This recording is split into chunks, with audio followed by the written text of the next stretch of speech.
Topic of the day, and that is the crumbling capital. A look at the state of the capital city. Starting us off is Silas Apollo. Silas, all the challenges facing Nairobi can be traced back to the leadership crisis, can't they?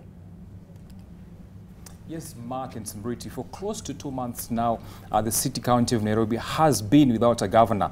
Of course, there is also the lack of a deputy governor in the city county of Nairobi. So this means that there's more of a leadership crisis in the county. Of course, some have also been proposing that the management of the city county be transferred back to the national government so that some of the messes and the leadership issues in the county, of course, are addressed. Here is a report I filed about the report.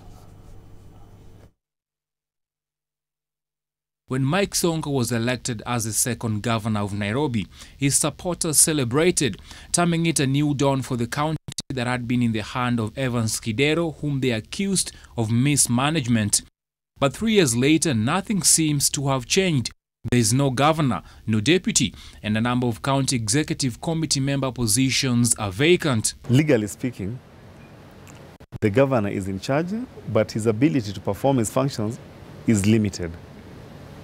So limited that it's almost possible to say that there is no one who is effectively in charge of Nairobi County. Stella Agara, a governance expert, blames the crisis in the county on Sonko's failure to nominate a deputy.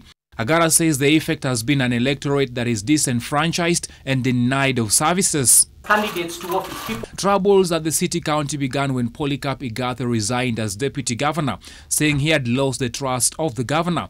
Since then, attempts by Sonko to nominate a deputy have hit a snag, with a section of MCAs opposing the move as illegal. The only problem with Mike Sonko is that he sees enemies in every bush. The assembly has also been on the spot for proposing that the Nairobi Regeneration Committee should run the affairs of the county, a decision experts have termed as an illegality. Nairobi Regeneration Team cannot take over the functions of the county because it lacks legal foundation to perform functions that are constitutionally assigned elsewhere. Critics of Sonko say the stalemate in the county is not new, given Sonko's track record of intimidation, blackmail, and the casual manner in which he has been running the affairs of the county. Some are now calling for the return of the management of the county back to the national government to restore order. All right, Marcus Muriti, just as you've heard from my report, what this essentially means is that without a proper leadership in place, service delivery has been affected greatly. Related to this, of course, is the infrastructure. And as Zainab Ismail finds out, Zainab, what do you have for us?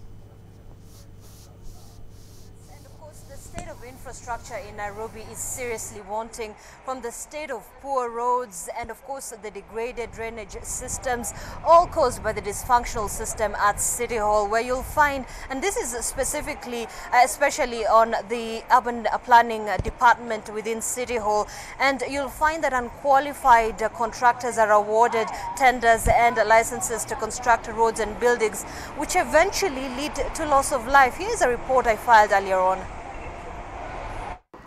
Just 2 weeks ago, violent protests was witnessed here along the Mwiki Kasarani Road, with residents engaging in police in running battles over the poor state of roads. And the government, in a predictable fashion, sent out machinery and a team to check out the road and, of course, just ensure that some of these roads have been repaired. But the state is not all that better. By which time, one life had been lost. A 17-year-old boy caught up in the chaos and shot at close range. Several days later, it still takes a new set of skill for drivers plying this route. Barabara tu wamegusa kidogo, wamelima kidogo, but bado haijatengenezwa venye tulikuwa tunataka. Mashimo ya barabara bado iko, na kama ni jam bado iko. As the rains continue pounding the city, evidence of the creaky drainage systems are everywhere, spilling over stinking raw sewage, crumbling walls, potholes and flooded roundabouts. The result is heavy traffic jams. We don't have a city master plan as it stands. Even our zoning regulation is outdated. And the problem is we have segmented roads up to the village, where this road connecting to this road, this is county, this is Kera, this is Kura, this is Kena, and the corner man gets confused. Why don't we just put it all together that all roads in Nairobi, it's under Kura, for example. So there's no blinking. Poorly constructed houses have been caving in and killing residents of the city thanks to licenses and permits handed out by authorities without due procedure, pointing to a dysfunctional system at City Hall. The problem with our country, unfortunately, Zainab, is that we have made construction still to be a business and not a profession. So anybody can be a contractor. People deliberately design these things to fail a certain time so that work come back to them. Probably why some of us actually believe that we need to revert the city back to the central government. The County Assembly, in a recent special sitting, voted to hand over the affairs of the capital to a nascent regeneration team. But even this faces serious legal hurdles. The embattled governor, at one point, appearing to throw in the towel. Naomba msaada yako Nairobi, Mheshimiwa Rais.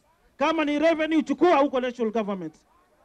Kama ni planning, Mheshimiwa Rais, ichukua pia ile national government. Kwa hiyo njia ukinisaidia Mheshimiwa Rais, cartel zitazikwa kwa kaburi ya sahau, wananchi wapate maendeleo, vijana wapate kazi.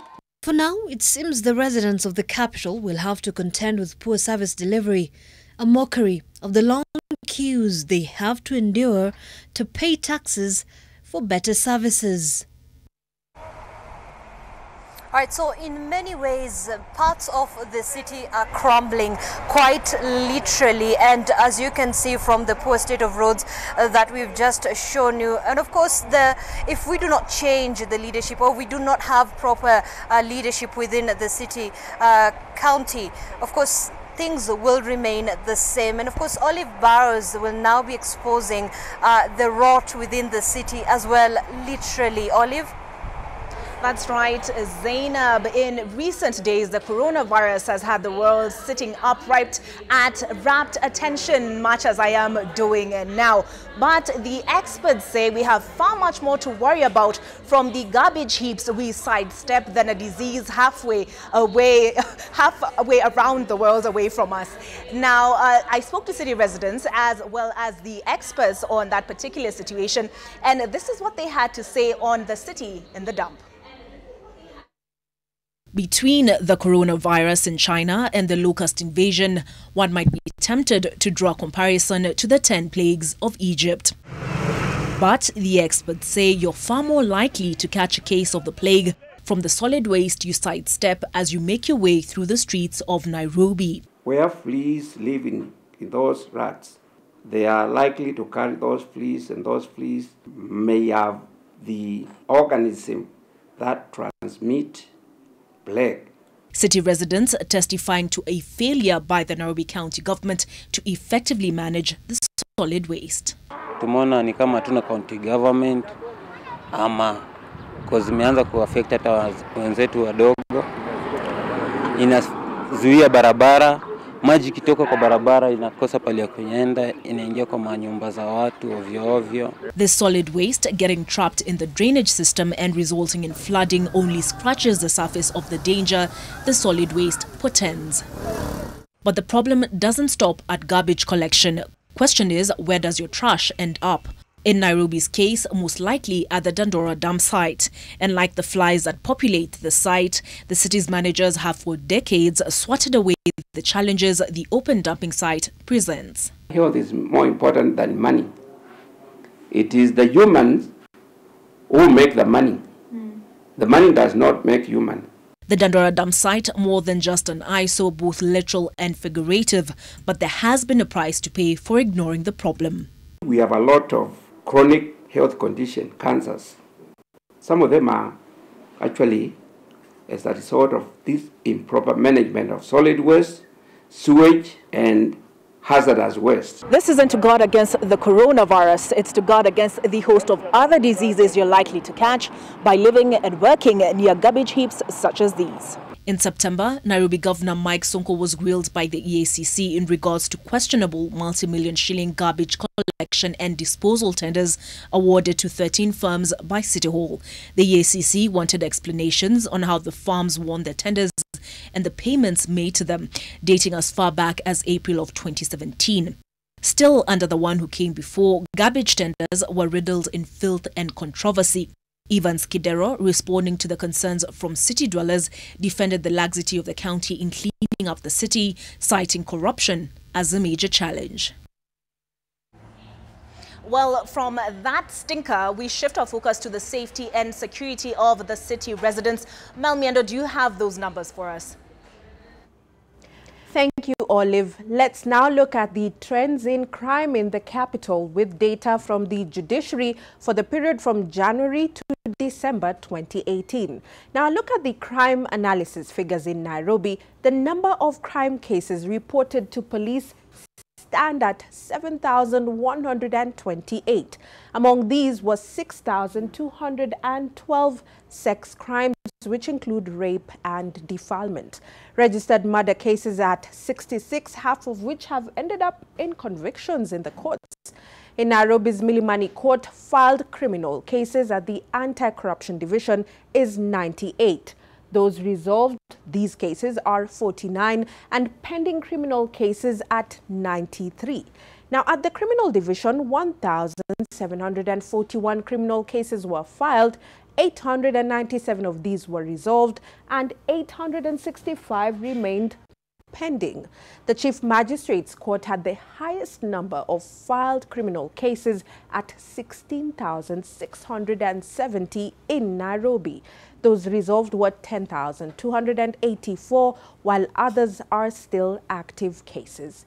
Now, in the year 2018-2019, the total pending cases at the Milimani Court were 8,200, these being criminal cases. The Anti-Corruption Division had 128 cases, while the Children's Court had 535 cases yet to be solved. Most of the crimes in the capital are reported in informal settlements. Countrywide, some of the highest number of cases are in offences against persons at 25,049 cases. Those of stealing stand at 12,845, while dangerous drugs at 8,021. Economic crimes is at 4,100 and homicide at 2,856. So that's what the picture looks like when it comes to crime and insecurity in the capital. This, alongside other governance-related issues in the city, have affected the business environment and traders, as Victor Kiprop has been finding out. Victor? All right, Mel, thanks for that. We'll bring Victor to you in just a moment. But first, we cross over live to the Senate. Mark, breaking news. That's right. Ferdinand Waititu is now stands impeached as he has, as the Senate has moved and voted to 27 senators for his impeachment and 10 against, right? Rather 11 against. And that's actually the live proceedings of the Senate as they leave following this vote. But the breaking news is that Ferdinand Waititu stands impeached as the Kiambu governor. All right, big news there, and we will bring you all the latest developments that come with that. It has been a day-long sitting of the Senate, and finally, as Mark said, Ferdinand Waititu from Kiambu has been impeached. All right, let us now continue with our team coverage. And Victor Kiprop, over to you. All right, thanks, Mike and Smriti. Of course, after all that we have covered, Nairobi is indeed a crumbling capital. But even so, the Nairobi City County government has a 35.2 billion shillings budget that it needs to finance.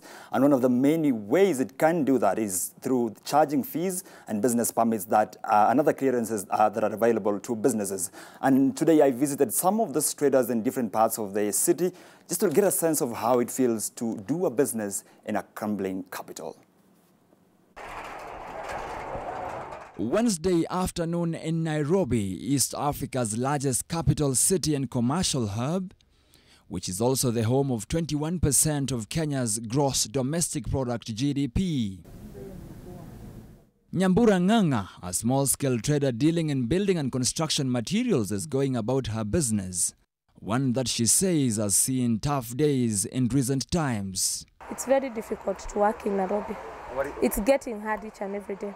At the heart of her troubles is the growing list of levies that she has to pay to run her business in the capital. If it's license, tunalipa license ine.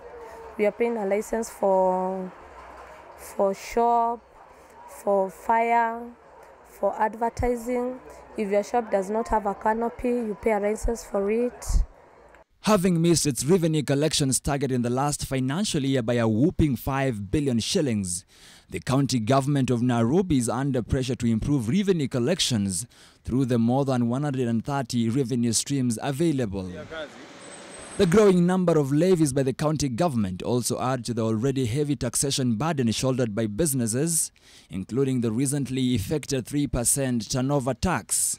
Biashara imeenda chini kidogo sana kwa sababu watu wanalia, watu wamefunga wengine na ni sekta zote, kwa hivyo hawezi sema ni biashara yako iko mbaya. Kwa hivyo hata ukiuliza mwingine sekta ati ndio utake kuhama, anakuambia bado watakuwa wanalia. Changamoto zenye ziko ni customer, kwanza ni customer hakuna, ya pili hakuna pesa inatufikia huku kwa ground, huku tuko tunauza vitu. For a small trader, kila kitu kwetu is expensive, it's painful. Juu hatuna ile environment tunataka kufanyia kazi. If you give us a good environment to work in, kazi itakuwa mzuri pia kwetu. The Nairobi City County Government has begun collecting business permit fees and other related levies from businesses, an exercise normally associated with harassment of small traders in a city that is already more hostile than friendly to business. It's very painful because in the end of the day, you are paying much. Unalipa pesa mingi sana. So for a small trader, kila kitu kwetu is expensive, it's painful. Juu hatuna ile environment tunataka kufanyia kazi. If you give us a good environment to work in, kazi itakuwa mzuri pia kwetu. Well, Mark and Smriti, quite simply, business is bad, and until the county government shapes up, traders will keep feeling the pinch. All right, Victor and the rest of the team, thanks very much for those detailed reports. And now, with many aspects of Nairobi found to be wanting, do residents themselves feel that they live and work in a crumbling capital? The city is in a very bad state in terms of infrastructure. The drainage system are worse than they were, and the county government seems to be sleeping on its job. The people of Nairobi have suffered due to gross mismanagement. I think we have seen this in some deplorable state of the buildings, some collapsing. And also when it comes just to CBD itself, I think when you look at Nairobi in the recent times, the smartness and cleanness is nowhere to be seen today. But I just don't like the street, the congestion, especially the flooding. When it rains, it is just crazy. There are places that you cannot even skip and jump. Security is, okay, I can say it is not good. Because once you hear some calamities here and there, that means things are not working well. State of security, it is very bad. The security people should do, instead of chasing people with the petty offenders. There are so many thugs, but you'll find the security people are following people with the petty offenders. Is there really a person who is really working for people out here, or is there a drift in Nairobi? Do we have a side where people are just hustling to the point of maybe we should steal for a living? And do we have another place where they have these huge hotels and these big corporations where it's more advanced and cool and silent? Nairobi's infrastructure is growing. We have not yet reached the milestone yet, but we have a long way to go. There's a lot of improvements because previously when there is an emergency, everybody is taking parts in commands, everybody is taking part, but now there is somehow a good infrastructure of managing the disaster management. Next time, I think this stands as a lesson because many times during times of election, we are promised much, but I think to me this is only cosmetic because the natural thing has not been seen. We should actually give supporting infrastructure, the road network. Yes, we are seeing there's a population upsurge in the city. Are we prepared for that? If you look at the outskirts, most of the people are coming close, others are going away because they want to be places where they can. I want to live in a place where I'm sure I can actually get a house. I want to live in a place where I know there's constant supply of water. I want to live in a place where I know the securities are, I'm guaranteed of my security. But what is happening, these things are only guaranteed in the leafy south.